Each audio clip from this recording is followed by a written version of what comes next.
This is a Film Stories original podcast. We made this.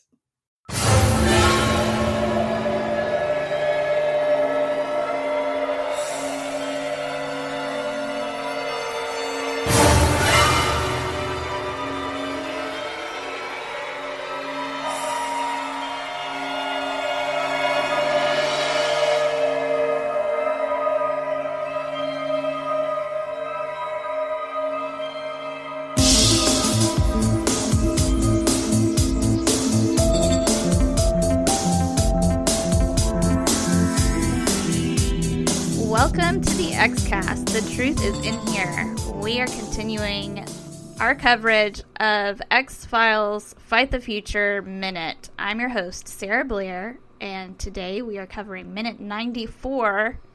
It begins at 1 hour, 33 minutes on the dot, with Mulder standing over this gigantic chasm of something, and ends at 1 hour, 33 minutes and 59 seconds. With Mulder in a very precarious position. And I've got Marlene back with me. Marlene Stemme, hi. Hi. Welcome back. Thank you. It's good to be back. Excellent. So, unlike our previous minute, there's a little bit of action in this minute that we can talk about. Yes. Something exciting happens. So we've got Mulder looking through his binoculars, and his magic binoculars direct him in the midst of these millions and millions and millions of cryo chamber things. I don't even know what they're called. Out of all this humongous space, his magic binoculars direct him precisely to the one cryo chamber that has been recently abandoned and evacuated. And guess whose box it is? It's Scully's. Surprise. Yes. How does he magically automatically go straight to that box? So there are two highly improbable things in this current minute that we're discussing, and that would be the first of them for sure.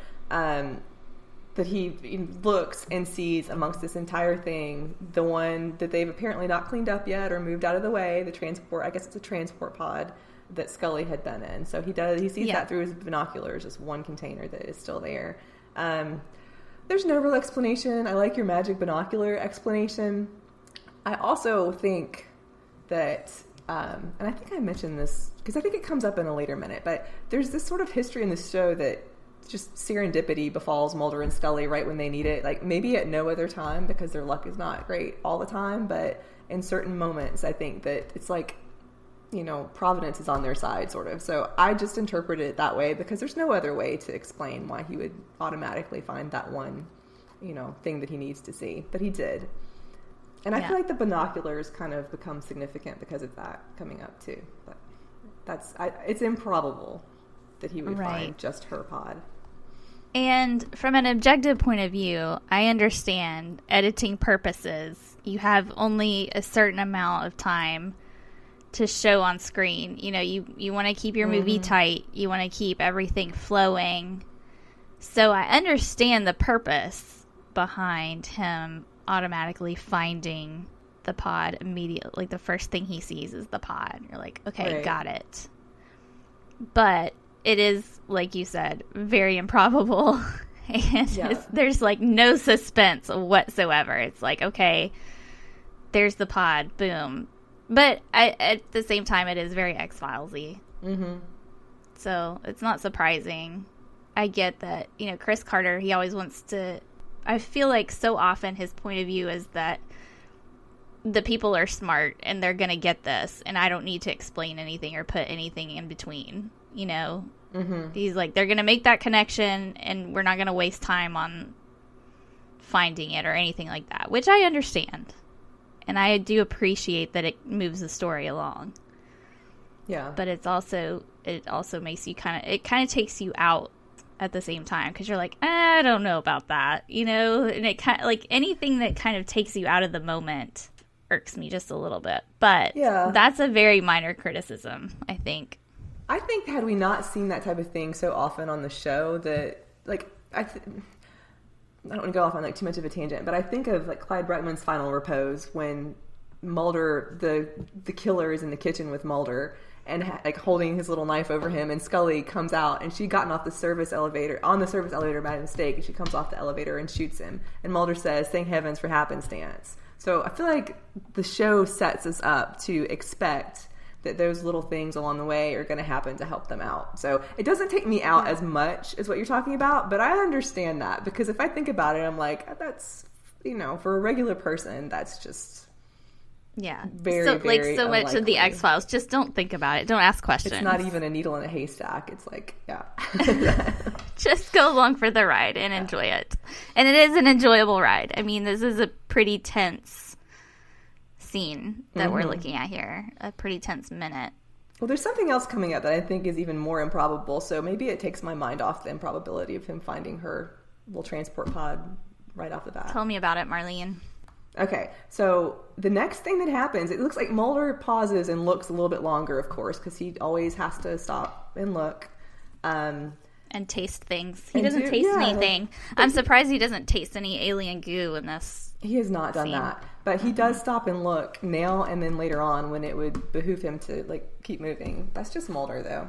But then he turns and he climbs down that, what is it, like that ladder that's recessed into the wall, which looks like it's stone, or it looks like it's a really dense material. And then he loses his footing and dangles and then loses his grip. And then he kind of turns around facing away from the wall and plummets down the wall. Right? And did you not think when he was climbing at first that wall was straight up and down, like it was a 90-degree angle? But then when he's falling, it looks like it has a little bit more. Slide. Yeah, like a slide. Which I don't think it changed. I just think the perception from which they were shooting it changed, because he would have fallen away from it. And so he's sliding down this thing, and then one foot crashes into a ledge, and then he falls over and is still hanging on there and so forth at the end of the minute. But that to me was so it's the most ridiculous There's no way thing that I've seen in a movie, if not in my entire life. There's no way he wouldn't have multiple compound fractures, you know, if he survived at all, just from the velocity, and then just the straight downward trajectory would have smashed him. Yeah. So. I mean, there's no way. And I don't understand how he could have possibly gripped with that velocity, falling at that velocity, and then he grips this slippery, grimy ledge that's his bare fingernails. No. So that to me was more than a bit much. Far more so than him finding the one pod that was Scully's. I can believe that more readily than I can believe that he was not injured in that fall. Yeah. And then he has to go and drag Scully out and do all this stuff. There's no way. He would have broken legs and broken ribs and just be completely. Yeah. That would be it. Yeah. And I vaguely remember this from watching it in the theater, that was an entire rescue sequence. That was the moment I was like, this is ridiculous. There's just no way. I feel like that overdid the movie magic a little bit. A little bit. Yeah. Yeah. That's a lot to take in. But he survives somehow. Should we see how it reads in the novel? Sure. I wonder if it talks about from the behind the scenes part too, but definitely. Okay. Is it in the novel? Does it say something about I think that? So. Let me check. I'm going to check. I've got it here. Okay, here we go. This is going to be, I don't know. So there's a lot of double entendres that can be implied in the wording, the specific wording of this novelization. So this paragraph where he is trying to get into this place. Okay, so here's the first paragraph. It was tight, but he could fit. He began to climb down, struggling to see in the near darkness, hands and feet slipping as he tried to gain purchase. The tube felt slippery, almost oily to the touch, but there were small protuberances like rivets which he could steady himself on. He climbed down for what seemed like hours, fighting exhaustion, when without warning his hands slipped and he began to slide. He struggled futilely to stop, but continued until he reached the end of the tube and found himself striking a narrow ledge. He scrambled desperately, at last managing to hold on. His breath shuddering, he looked downward. As he did so, the binocular slipped from his pocket and fell. He watched them fall, light glinting as they twisted and turned. He waited for the sound of their impact, waited, and then held his breath to make sure he wouldn't miss the sound of them hitting the bottom. He heard nothing. There was no bottom. Or if there was, it was so far below him as to be the yawning chasm of a true abyss. He looked downward and saw an unimaginably black and bottomless pit. The sight terrified him. With every ounce of strength that remained, Mulder pulled himself along the ledge, his fingers digging into the slick material until finally he managed to lift himself up and then over onto the inner side. That's something else. Harrowing. Yeah, I will even leave the naughty parts of that, of which there are many, for someone else.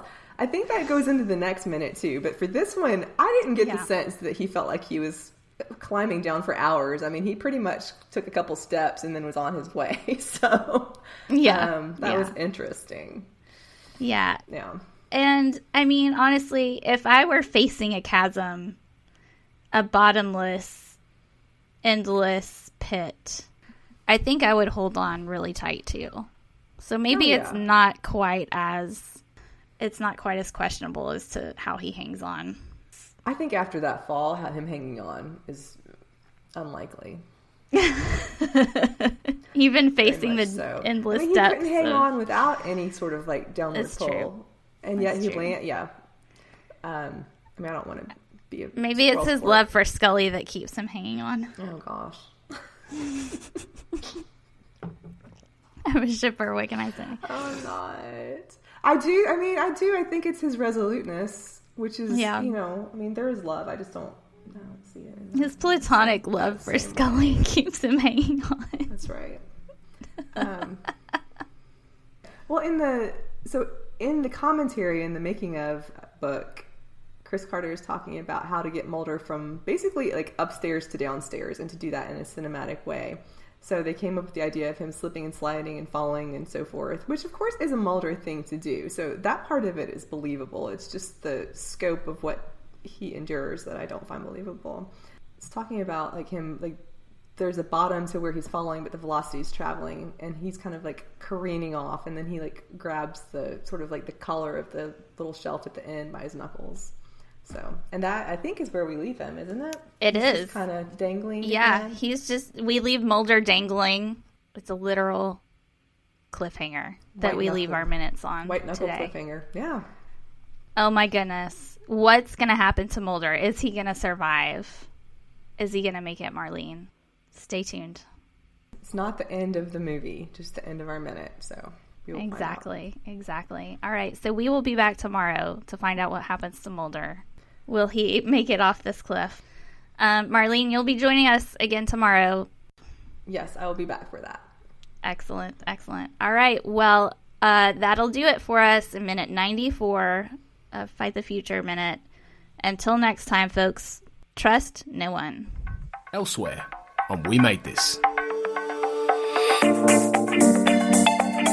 Life's milestones. Whenever it was that there was that census where there was the campaign to try and get everybody to say that their religion was Jedi. Oh, I remember it well. I think I did put Jedi, to be honest. Yeah, well, I was adamant that I really wanted to put that down because it aligns a lot more with my beliefs than anything else. You know, Star Wars has always been there for me. But yeah, that's when my mum was saying, no, we had you christened, and I ended up losing that one. And then when I lived on my own for a later census, I just, by that point, just put non-religious. I'm in a band podcast. Flaming Lips did a gig and they were all in bubbles. So that the whole band, you know them big bubbles you get that you play football in? The whole band were in them and all the people in the crowd were in one of them. I'd go to the gig with a pin and fucking ruin everyone's evening. I think you need a big pin. Then you have to get out of your bubble first with your pin. They're going to see you. But you have a bubble with a pin on it. Or what, like you're like a sea urchin just going around causing chaos. Hey, rolling around. Could you have a fag in them? I suppose you could get your own bubble, innit? Frame to frame. So, Sean, have you got anything further you wanted to say on the two films that we've looked at this week? I think they're both overlooked gems, and anyone who hasn't seen them needs to go and check them out pronto. Enough said. I agree with you. We could have also called the theme for this week "Nerdy White Guy Tries to Find Love." But are you having a go at me there? No, I'm just saying because I bore my heart when talking about the way back. I thought you were having a pop at me there. No, absolutely not. I'm just saying that's what we could have called the theme for this week. I mean, we could have done. It could have been like, podcaster recalls painful memory of riding bike in front of girl. Check out all of these shows and more on the We Made This podcast network.